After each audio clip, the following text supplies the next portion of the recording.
Greetings. Let's take a quick look at the top trending stories in Guyana for Friday, April 26, 2024. Vice President Bharat Jagdeo was heavily critical of Justice Sandil Kissoon's ruling in the matter of the Guyana Teachers Union versus the Ministry of Education. During a press conference yesterday, Dr. Jagdeo described the judge's criticism of President Ali's meeting with teachers at State House as presumptuous. No normal society in the world, anywhere in the world, would have that. Any country in the world. You show me a single country in the world where if you withdraw your labor for a whole year, based on this principle, you never work, that you're obligated to get paid forever. And that's why we believe it's a bad decision. And secondly, I can only go by what I read in the newspapers. So I've not read the judgment. I asked the Attorney General whether the written judgment has been handed over because we need it for the appeal. It was promised by the judge. He said he has not received it as yet. But I see here in the newspaper, in Fabric News, of particular note was President Irfan Ali's meeting with some teachers at State House, which Justice Kissoon criticized as not constituting collective bargaining with a recognized union. Now, the president never claimed that this was collective bargaining. But I think it's presumptuous of a judge to tell the president who he should meet and who he shouldn't meet. This is the elected president of Guyana, who is the head of the executive branch of the government, which is separate from the judiciary. The president can choose at any time to meet whomever he wants to, and for whatever reason, not to have a judge, any judge, for that matter, tell him what he should do or he shouldn't do.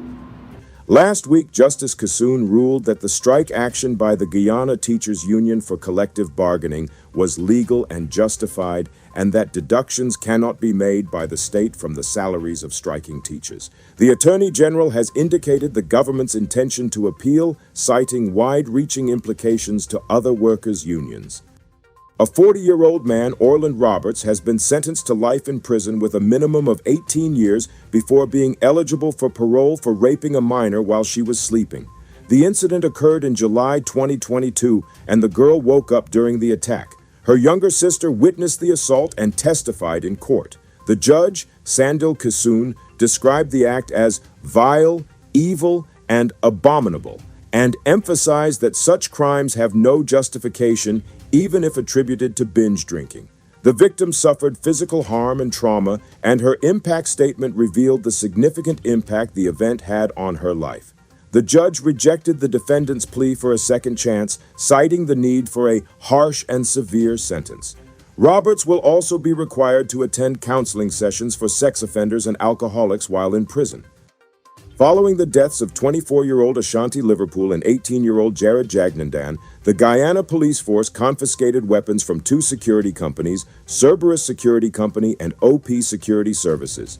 Minister of Home Affairs Robeson Ben ordered the seizure of weapons and mandatory retraining for all security officers employed by the two firms. Ben stated that the shootings were not accidental and that the security guards involved had deficiencies in their handling of weapons.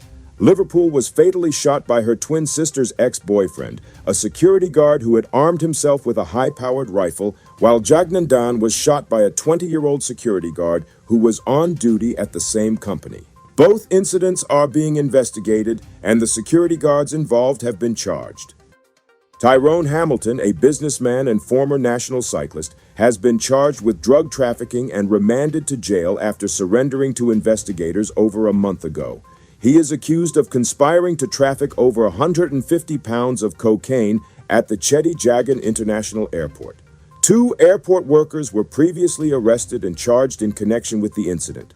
Hamilton was initially released on bail, but was rearrested and appeared in court, where he was denied bail and will return to court on May 16th.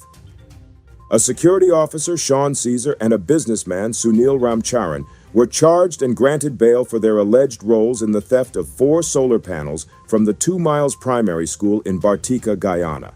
Seizure, 26, is accused of stealing the panels valued at $260,000 between April 19, 2024. Ramcharan, 44, is charged with receiving stolen articles. Both men pleaded not guilty and were granted bail of $90,000 and $100,000. If you are interested in promoting your business or service on Guyana Uncut News, contact us on WhatsApp at 415-758-1041 and consider subscribing if you find value in our content.